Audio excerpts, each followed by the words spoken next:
Hello everyone, I hope आप सब लोग ठीक ठाक हैं। बच्चों, हम लोग आज बात करेंगे flow of current in a Wheatstone bridge. Wheatstone bridge के बारे में जो हम लोग डिटेल में डिस्कस कर चुके हैं एक सेपरेट वीडियो में। आई होप कि आप लोगों ने वो वीडियो लेक्चर देखा होगा। उसी वीडियो लेक्चर के बाद कुछ स्टूडेंट हैं, उन्होंने क्वेश्चन सेंड किया कि व्हीटस्टोन ब्रिज जो है उसमें करंट के फ़्लो को डिस्कस करें, और करंट के फ़्लो को डिस्कस करने के बाद उस करंट को लेकर हम फिर इस व्हीटस्टोन ब्रिज की जो बैलेंस्ड कंडीशन है, जिसमें दो रेजिस्टर्स जो है वो बैलेंस होते हैं, जिनकी रेशोज़ इक्वल होती हैं, वो रिज़ल्ट बनाएं करंट की डिस्कशन के बाद। तो ये एक सेपरेट पॉइंट है जिसको हम अपने बोर्ड एग्जाम्स में कवर नहीं करते, लेकिन चूंकि एक क्वेश्चन आया है और हम इस क्वेश्चन को डिस्कस करते हैं आज के इस वीडियो लेक्चर में। ठीक है बच्चों, तो इस वीडियो लेक्चर में व्हीटस्टोन ब्रिज बनाएंगे, उस व्हीटस्टोन ब्रिज में करंट के फ्लो को दिखाएंगे, उसके ऊपर किरचॉफ वोल्टेज लॉ लगाएंगे, और उसके बाद हम लोग बैलेंस्ड कंडीशन जो होगी किरचॉफ रूल के बाद जो व्हीटस्टोन ब्रिज की बैलेंस्ड कंडीशन है उसको आज हम लोग समझेंगे और बनाएंगे। ठीक है बच्चों, तो हम स्टार्ट करते हैं हमारा ये क्वेश्चन। और इसमें हमारे पास इस तरह से है कि एक व्हीटस्टोन ब्रिज है। पहले इस व्हीटस्टोन ब्रिज को बनाते हैं, सर्किट डायग्राम, और फिर उस करंट की डिस्कशन, और उसके बाद किरचॉफ वोल्टेज लॉ। तो हमारे पास बच्चों एक व्हीटस्टोन ब्रिज सर्किट है, उसको इस तरह से मैं बनाता हूँ, और उसमें करंट की डिस्कशन। आज का वीडियो लेक्चर शॉर्ट है और इसमें आप लोग इसको जो है वो अंडरस्टैंड करेंगे कि किस तरह से करंट जो है वो कैसे फ़्लो करता है, और करंट किस तरह से डिवाइड होता है डिफरेंट आर्म्स में व्हीटस्टोन ब्रिज के। तो अज्यूम करते हैं जो कि ये हमारे पास A है और ये हमारे पास B पॉइंट है। Let's say this point is X and this point is Y। अब यहाँ पे हम लोग रेजिस्टर्स कनेक्ट करेंगे। एक रेजिस्टर हम कनेक्ट करते हैं A और X के दरमियान, एक रेजिस्टर कनेक्ट करते हैं Y और B के दरमियान। ठीक है, यहाँ पे उसके बाद फिर एक रेजिस्टर कनेक्ट करेंगे हम लोग X और B के दरमियान, इसमें X और B के दरमियान होगा, और उसके बाद एक रेजिस्टर हम कनेक्ट करते हैं A और Y के दरमियान। ठीक है, और एक गैल्वेनोमीटर हम लोग अटैच करते हैं, इसको हम यहाँ पे अटैच करेंगे X और Y पॉइंट के दरमियान, और एक बैटरी होगी जिसको यहाँ A और B के दरमियान हम लोग कनेक्ट करते हैं। तो ये जो हमारे पास बैटरी है और इसको हमने कनेक्ट किया A और B के दरमियान। ठीक है, तो इस तरह से हमारे पास ये एक बेसिक सर्किट डायग्राम जो है ये बनी व्हीटस्टोन ब्रिज की। अब इसमें जो कन्वेंशनल फ़्लो के अकॉर्डिंग अगर मैं बनाऊं इसको, तो इसमें जो करंट होगा जो बैटरी से आएगा, फ़र्ज़ कीजिए कि बैटरी से जो करंट चला दैट इज़ I, राइट। और ये जो एक रूल है कि बैटरी जो है जब हम कनेक्ट करते हैं किसी सर्किट के साथ, तो बैटरी से जो कन्वेंशनल करंट है उसको हम दिखाते हैं पॉजिटिव टू नेगेटिव, और जितना करंट किसी बैटरी से हम लोग दिखाते हैं कि इस बैटरी से इतना करंट लीव हो रहा है या इतना करंट जो है वो निकल रहा है, तो उस बैटरी में उतना ही करंट जो है वो एंटर भी होना चाहिए। अगर मैं फ़र्ज़ करूं कि इस बैटरी से I करंट निकल रहा है, तो इट मीन्स कि इस बैटरी में जो I करंट है वही इसमें एंटर होगा। 1 एम्पियर करंट अगर ये बैटरी दे रही है आउटर सर्किट के लिए, तो 1 एम्पियर करंट ही इसमें दोबारा इन होगा, राइट। आउट भी 1 एम्पियर, इन भी 1 एम्पियर, जितना भी करंट जो है वो आउट होगा उतना ही करंट वहाँ पे इन होगा। अब ये जो करंट है जो I ये पहुंचेगा इस पॉइंट B पर, और इस पॉइंट B पर ये जो करंट I है वो स्प्लिट होगा इन रेजिस्टर्स में। नाम इसका रख लेते हैं, ये R1 है, ये R2 है, ये रेजिस्टर R3 है, और ये रेजिस्टर R4 है। अब जो ये जो करंट I है वो जब B पे आएगा तो B पे ये करंट स्प्लिट होगा। तो लेट्स से कि ये B पॉइंट पर जो करंट आया R2 में, उसका मैं नाम रखता हूँ that current is I2, right. R2 के नाम से, जैसे मैंने रेजिस्टर R2 लिया है तो करंट भी मैंने I2 लिया है। अब अगर I करंट में से I2 करंट R2 की तरफ जाएगा, तो इट मीन्स के ये जो R4 होगा इसमें जो करंट जाएगा that will be I minus I2, right. Total current I है, इसमें से I2 जो है वो R2 की तरफ चला गया, और I माइनस I2 जो होगा वो जो फ्लो करेगा R4 में से। अब ये जो I2 करंट है ये पहुंचेगा इस पॉइंट X पर, और ये जो I माइनस I2 है ये पहुंचा इस पॉइंट Y पर। अब यहाँ पे हमें एज्यूम करना पड़ेगा कि ये जो पॉइंट X है ये हाई पोटेंशियल पे है, इसका पोटेंशियल हाई है, और हम एज्यूम करते हैं कि ये जो Y है ये लो पोटेंशियल पे है। ठीक है, Y को लो पोटेंशियल पे हम एज्यूम करते हैं। इट मीन्स कि जो करंट है वो फ्लो करेगा high potential to low potential, convention है। और मैं ये एज्यूम करता हूँ कि जब ये करंट जो है जो X से Y की तरफ जाएगा, हाई टू लो पोटेंशियल जाएगा, इस करंट की जो वैल्यू है that is IG, right, current through galvanometer. जी। अब जो इसमें से यहाँ पे जो करंट था दैट वाज I2 जो पॉइंट X पे आया, उसमें से IG इस तरफ गया, तो R1 में से कितना करंट फ्लो करेगा, that will be I2 minus IG, right. तो यहाँ पे कितना करंट यहाँ से पहुँचा था I2, और उसमें से IG करंट गैल्वेनोमीटर की तरफ गया, तो बाकी जो करंट हमारे पास बचा that is I2 minus IG, right. उसके बाद जो ये जो करंट I2 माइनस IG है ये यहाँ पे आ जाएगा A पॉइंट पर, और ये जो IG है वो Y पे आएगा, Y पर एक और करंट भी आएगा जो कि है I माइनस I2। तो इस Y पॉइंट के ऊपर ये दोनों करंट्स ऐड होंगे, ये जो IG इस गैल्वेनोमीटर में से आएगा और ये जो I माइनस I2 यहाँ पे आएगा। तो अगर इसको ऐड करें तो I माइनस I2 ये वाला करंट जो यहाँ पे पहुँचेगा, और IG जो है जो गैल्वेनोमीटर में से आएगा, तो ये दोनों करंट्स जो है इस पॉइंट Y पर आकर ऐड होंगे। उसके बाद जो ये जो करंट होगा I minus I2 plus IG, ये वाला जो करंट है ये इस R3 रजिस्टर में से होता हुआ पहुँचेगा पॉइंट A पर। अब पॉइंट A पर जो है ये दोनों करंट्स ऐड होंगे, I2 माइनस IG और I minus I2 plus IG। तो पॉइंट A पर जो टोटल करंट बनेगा वो पहले हम ये वाला लेंगे which is I2 minus IG, और इसमें हम प्लस करेंगे ये वाला current which is I minus I2 plus IG, right. ये वाला करंट और ये वाला करंट यहाँ पे ऐड होगा। अब यहाँ से आप देख सकते हैं कि क्लियरली माइनस IG प्लस यहाँ पे है हमारे पास प्लस I, और ये I2 इस I2 से कैंसिल होगा, तो हमारे पास जो रिजल्टेंट करंट यहाँ पे जो बचेगा दैट विल बी I। तो यहाँ से I करंट जो है इस बैटरी में एंटर होगा, ठीक है। तो देखा आपने कि इस बैटरी में से अगर मैंने एज्यूम किया कि जो I करंट है वो लीव करेगा, आउट होगा, यहाँ से निकलेगा, तो इन चारों रजिस्टर्स और गैल्वेनोमीटर में से होता हुआ ये करंट दोबारा जब इस बैटरी में एंटर होगा तो इसकी वैल्यू होगी I, पहला पॉइंट, ठीक है। तो ये वाला जो पॉइंट है ये भी क्वेश्चन था कि इसको ज़रा करंट की जो डिस्ट्रीब्यूशन है इसको ज़रा एक दफ़ा डिटेल में दिखा दें, ठीक है। फिर से एक दफ़ा देखें तो इसमें जो हमारे पास जो करंट है I है पॉइंट B के ऊपर, I में से मैंने एज्यूम किया कि I2 करंट जो है वो R2 रजिस्टर में जाएगा, तो फिर ये जो R4 रजिस्टर होगा इसमें करंट बचेगा I माइनस I2, ठीक है। I माइनस I2 करंट इसमें आएगा, और उसके बाद ये I2 करंट X पे पहुंचेगा, I minus I2 current Y पे पहुंचेगा। अब दोनों में से कोई एक करंट जो है वो ज़्यादा होगा, हम एज्यूम करेंगे, कोई एक कंडीशन लेके Y को भी एज्यूम कर सकते हैं कि Y जो है वो ज़्यादा है, फिर इस तरफ को ले लेंगे IG, तो वो भी सेम रिजल्ट देगा। तो मैंने एज्यूम किया कि ये हाई पोटेंशियल है, ये लो है, तो इट मीन्स कि ये जो IG करंट मैंने लिया वो X से Y की तरफ जाएगा, ठीक है। अब जो इस पॉइंट X से जो A की तरफ आएगा वो होगा I2 माइनस IG, यानी इस पॉइंट पर टोटल करंट I2 आया, I2 में से गैल्वेनोमीटर की तरफ IG गया, तो बाकी कितना बचा I2 माइनस IG। और फिर ये जो IG है ये जब Y पे गया तो इधर से आने वाले करंट में I माइनस I2 में ऐड हुआ, और इस तरफ R3 में जो टोटल करंट हुआ वो हुआ I minus I2 plus IG। और फिर इन दोनों रजिस्टर्स में से ये दोनों करंट्स जो है A पॉइंट पर आकर ऐड हुए, तो टोटल करंट हमारे पास बन गया I करंट एंटर हुआ इसमें व्हीटस्टोन ब्रिज में, और I करंट यहाँ से लीव हुआ, राइट। तो दैट इज़ फर्स्ट थिंग, ये पहली बात ही जो पूछी थी। अब इसमें हम इसकी कंडीशन अगर बनाना चाहें इन करंट्स की वजह से, तो उसको जो हम बना सकते हैं उसके लिए हमारे पास दो लूप्स हैं। एक हमारे पास लूप है X A Y X, इस तरह से हम कह सकते हैं, ये हमारे पास लूप बनता है X A Y X, ये वाला लूप जिसके अंदर R1 R3 और गैल्वेनोमीटर हैं। एक दूसरा लूप लेंगे जिसमें हमारे पास X Y B X हम ले लेंगे सेकेंड लूप, इसके अंदर R2 R4 और गैल्वेनोमीटर। दोनों के ऊपर हम किरचॉफ्स वोल्टेज लॉ लगाकर इसमें हम इसकी जो बैलेंसिंग कंडीशन बनाकर इसमें रेशियोज़ वगैरह फाइंड कर सकते हैं, ठीक है।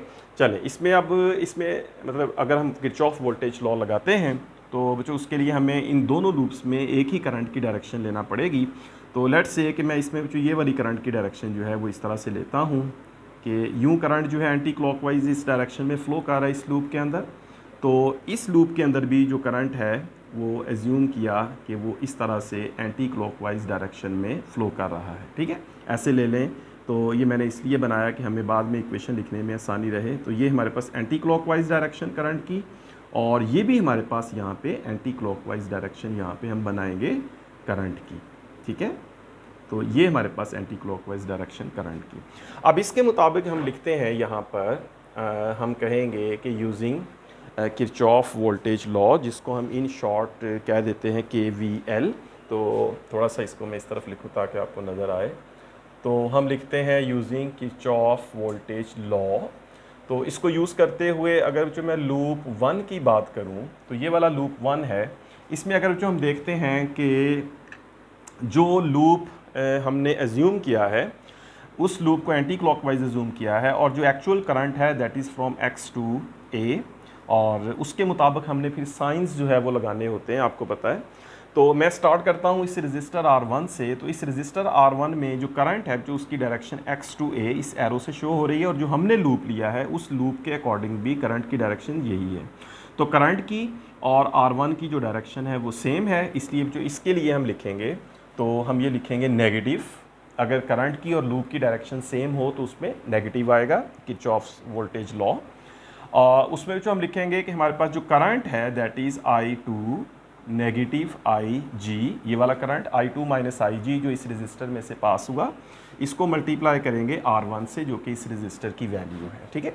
तो इस तरह से हमने मल्टीप्लाई किया किरचॉफ वोल्टेज लॉ के मुताबिक। उसके बाद बच्चों अगर इस लूप की तरफ हम चलें तो हमारे पास रजिस्टर है R3। इस रजिस्टर R3 में जो करंट की डायरेक्शन है वो Y से B की A की तरफ है, आप देख सकते हैं इस एरो से। और ये जो लूप हमने लिया हुआ है इसकी डायरेक्शन के अकॉर्डिंग देखें तो ये डायरेक्शन लूप की यूँ बनती है इस तरफ, ये आप देखें अगर एरो को, तो ये एरो और ये एरो दोनों ऑपोजिट है। तो इसका मतलब है कि यहाँ पे साइन जो है ये प्लस आएगा। और उसके बाद हम देखते हैं कि इस रजिस्टर में जो करंट है that is I minus I2 plus IG, और इसको मल्टीप्लाई करते हैं हम R3 से, राइट, R3 रजिस्टर और इसमें फ्लो होने वाला करंट। उसके बाद अगर हम इस लूप के अकॉर्डिंग चलते हैं, यहाँ पर आते हैं तो आप देखते हैं जो कि इस लूप का जो पाथ है जो हमने लिया है एंटी क्लॉकवाइज, वो पाथ जो है उसके अकॉर्डिंग जो एरो है वो अपवर्ड डायरेक्शन में है और गैल्वेनोमीटर में जो करंट है वो डाउनवर्ड है। दोनों फिर से ऑपोजिट हो गए और ऑपोजिट के केस में फिर प्लस आएगा। तो प्लस लगाकर हम लिखेंगे यहाँ पे IG इंटू RG, और अकॉर्डिंग टू KVL इन सब का सम जो है दैट इज इक्वल्स टू 0, ठीक है। तो फिर से देखें ये इक्वेशन कि R1 में से गुजरने वाला current I2 minus IG multiply R1, R3 में से गुजरने वाला current I minus I2 plus IG into R3, galvanometer में से गुजरने वाला करंट IG मल्टीप्लाई RG। तो इन तीनों पोटेंशियल्स का जो सम है that is equals to 0, right. तो ये लूप 1 की इक्वेशन है। इसमें फर्स्ट के साथ नेगेटिव आया, जिसका मतलब है कि करंट की डायरेक्शन और जो लूप हमने लिया है दोनों की डायरेक्शन सेम है, ठीक है। तो लूप की और करंट की डायरेक्शन सेम है, या पाथ की और करंट की डायरेक्शन सेम है। यहाँ पर देखें R3 में यहाँ पे पॉजिटिव साइन आया, प्लस साइन आया, इसलिए कि जो पाथ हमने लिया और जो करंट दोनों की डायरेक्शन ऑपोजिट है तो वहाँ प्लस आएगा। गैल्वेनोमीटर में भी जो हमने पाथ लिया और जो करंट गैल्वेनोमीटर में से पास कर रहा है दोनों की डायरेक्शन ऑपोजिट है तो वहाँ पे भी प्लस आएगा। अब इसी तरह से सेम बच्चों हम ये वाली जो इक्वेशन है KVL जो है किरचॉफ वोल्टेज लॉ, इसको सेकंड लूप पे अप्लाई करते हैं। अब सेकंड लूप पे जब हम अप्लाई करेंगे तो सबसे पहले अगर आप देखें R2 से अगर मैं स्टार्ट करूं तो इसमें हमारे पास ये जो एंटी क्लॉकवाइज पाथ मैंने लिया है इसके अकॉर्डिंग R2 में जो करंट है वो I2 है और रजिस्टर R2 है। यहाँ पे जो नेगेटिव साइन आएगा नेगेटिव I2 इंटू R2 आएगा, क्योंकि पाथ की डायरेक्शन जो हमने लिया है एंटी क्लॉकवाइज, इस पाथ की डायरेक्शन और करंट की डायरेक्शन जो है I2 दोनों सेम है, और सेम के केस में हम लोग यहाँ पे नेगेटिव साइन यूज़ करेंगे, नेगेटिव I2 इंटू R2। उसके बाद यहाँ पे अगर हम देखें नेक्स्ट ये गैल्वेनोमीटर आता है इस लूप में, तो इस गैल्वेनोमीटर में हमारे पास जो करंट है वो IG है जो कि डाउनवर्ड डायरेक्शन, और अगर हम लूप देखें जो पाथ देखें जो हमने यहाँ पे बनाया है करंट का वो भी डाउनवर्ड है, और गैल्वेनोमीटर भी जो गैल्वेनोमीटर में करंट है IG वो भी डाउनवर्ड है, दोनों की डायरेक्शन सेम है। तो डायरेक्शन सेम जो है उसका मतलब है कि हमारे पास इसका साइन नेगेटिव आएगा। फिर से हम लिखेंगे negative IG into RG, right. तो यहाँ पे करंट IG और गैल्वेनोमीटर की रेजिस्टेंस RG। उसके बाद रजिस्टर R4 है, तो हमारे पास जो R4 रजिस्टर है उसमें अगर हम देखें तो जो पाथ हमने लिया है एंटी क्लॉकवाइज उसकी डायरेक्शन और करंट की डायरेक्शन दोनों ऑपोजिट हैं, जिसका मतलब है कि यहाँ पे प्लस आएगा साइन। फिर R4 में जो करंट है वो है I minus I2, current is I minus I2, और जो रजिस्टर है दैट इज़ R4, तो that is equals to 0। All of sum of all the potential changes equals to 0। तो ये इस तरह से दोनों के करंट जो हमने लिखे, करंट हमने बनाया, उस करंट के अकॉर्डिंग हमने दोनों लूप्स की ये जो इक्वेशन है उसको लिख दिया यहाँ पे, ठीक है। उसके बाद जो देखें यहाँ पे बैलेंसिंग कंडीशन लगाएंगे हम। तो अगर यहाँ पे बैलेंसिंग कंडीशन हम लगा दें और वो बैलेंसिंग कंडीशन ये है कि current through galvanometer should be zero, यानी IG जो है that must be equals to zero. तो गैल्वेनोमीटर जो है उसमें से करंट ज़ीरो होना चाहिए, that means potential at x and potential at y must be same, जो कि बैलेंसिंग कंडीशन होती है किसी भी व्हीटस्टोन ब्रिज में। तो इसके अकॉर्डिंग अगर हम देखें तो दोनों इक्वेशंस में क्या चेंज आती है। जो फर्स्ट इक्वेशन है इसमें हमारे पास IG को अगर ज़ीरो करें तो जो हमारे पास आएगा नेगेटिव I2 ये ज़ीरो हो जाएगा, और उसके बाद हमारे पास बचेगा R1। तो नेगेटिव I2 मल्टीप्लाइज R1। उसके बाद इस इक्वेशन में हमारे पास बचेगा IG अगर ज़ीरो करें तो हमारे पास आएगा I माइनस I2, IG को ज़ीरो कर दें तो इसके साथ R3 आ जाएगा, प्लस ये वाला फैक्टर ज़ीरो हो जाएगा बिकॉज IG इज़ ज़ीरो, तो इसका सम जो है that is equals to zero. और इक्वेशन 2 अगर हम देखें, right, this one was equation 1 and this is equation 2। इस इक्वेशन 2 को देखें तो इसमें जो हमारे पास नेगेटिव I2 इंटू R2 ये आएगा। उसके बाद हमारे पास ये वाला फैक्टर जो है ये ज़ीरो होगा क्योंकि IG जो है वो हमने ज़ीरो लिया है, current through galvanometer is zero. और ये वाला फैक्टर जो है ये हमारे पास आ जाएगा plus I negative I2 multiplies R4 equals to zero. तो इस तरह से ये हमारे पास इक्वेशन नंबर 3 और ये है हमारे पास इक्वेशन नंबर 4। ठीक है, अब हम इन दोनों इक्वेशंस को डिवाइड करते हैं। तो आप देखते हैं जो डिवाइड करके हमारे पास जो आंसर आता है that is negative I2 times R1, और इसको डिवाइड करते हैं नेगेटिव I2 टाइम्स R2, और इस इक्वेशन को दूसरी तरफ शिफ्ट करते हैं, राइट साइड पे लेके जाते हैं। तो इधर आ जाएगा negative I minus I2 into R3, और ये आ जाएगा negative I minus I2 into R4, right. यहाँ पे नेगेटिव I2 कैंसिल, यहाँ पे ये वाला फैक्टर कैंसिल, तो हमारे पास आ जाएगा R1 over R2 that is equals to R3 over R4। और ये आप जानते हैं कि ये जो कंडीशन है हमारे पास व्हीटस्टोन ब्रिज में बैलेंस्ड कंडीशन जिसको हम कहते हैं। सो R1 over R2 equals R3 over R4, या इसको यूँ भी लिख सकते हैं R1 over R3 equals to R2 bye R4। यूँ भी लिख सकते हैं कि इन दोनों रेजिस्टर्स की रेशो के इक्वल है। ठीक है बच्चों, तो इस तरह से भी हम इसको लिख सकते हैं। तो जो दूसरा मेथड है जिसमें हमने एक्चुअली व्हीटस्टोन ब्रिज की इक्वेशन बनाई थी, जिसमें इस लूप में I1 I2 लिया था, उसके मुताबिक इसमें I3 लिया था, उसके मुताबिक भी इसको सॉल्व किया हुआ है जो हमारे बोर्ड एग्ज़ाम की रिक्वायरमेंट है, जो हमारी टेक्स्ट बुक में गिवन है, उसके अकॉर्डिंग हमने इस तरह से लिया है कि I1 I2 और I3 लेके इसको सॉल्व किया है। लेकिन ये कुछ बच्चों का क्वेश्चन था कि इसमें एक्चुअल करंट्स लेके उसके मुताबिक ये इक्वेशन जो है वो बनाएं। तो बच्चों इसके अकॉर्डिंग जो है ये समझने के लिए आपके कि एक्चुअल करंट्स जो है वो मैंने लिए I2, फिर I minus I2 minus IG, और ये वाला करंट। इन एक्चुअल करंट्स पे जब किरचॉफ वोल्टेज लॉ हम लगाते हैं तो उसके अकॉर्डिंग भी हमारे पास वही कंडीशन बनती है जिसमें हम इसको I1, I2 और I3 लेके सॉल्व करते हैं। ठीक है, आई होप कि आप इसको समझे हैं जिन बच्चों ने ये क्वेश्चन किया था, और उन बच्चों को पता है कि उन्होंने ये क्वेश्चन जो है किस मतलब सेंस में किया, करंट्स की सेंस में उन्होंने पूछा था कि एक्चुअल करंट्स जो है वो बना के इसको बताएं। तो मैंने सोचा कि ये सब बच्चों को इसका पता होना चाहिए कि एक्चुअल करंट अगर इसमें हम बनाते हैं और उसको फिर उसके मुताबिक अगर किरचॉफ वोल्टेज लॉ लगाते हैं तो फिर हमारे पास बैलेंसिंग कंडीशन जो है वो किस तरह से डेवलप होती है। ऑलराइट बच्चों, आई होप कि आप लोग इसको अंडरस्टैंड करेंगे इस डिफरेंट एंगल से एक्चुअल करंट्स की फॉर्म में। और स्टिल अगर आप लोगों को इसमें कोई क्वेश्चन आप समझते हैं कि अभी भी है तो प्लीज़ उससे आप लिखें कमेंट्स में या मुझे सेंड करें, हम उस पर नेक्स्ट जो है वो बात करेंगे। ऑलराइट बच्चों, तो इसकी प्रैक्टिस करें और इसको कंपेयर करें वो जो दूसरा व्हीटस्टोन ब्रिज वाला जो क्वेश्चन है उसके साथ, और दोनों में डिफरेंस जो है वो नोट करके इसको याद रखें। ऑलराइट बच्चों, thank you very much, take care, all the best.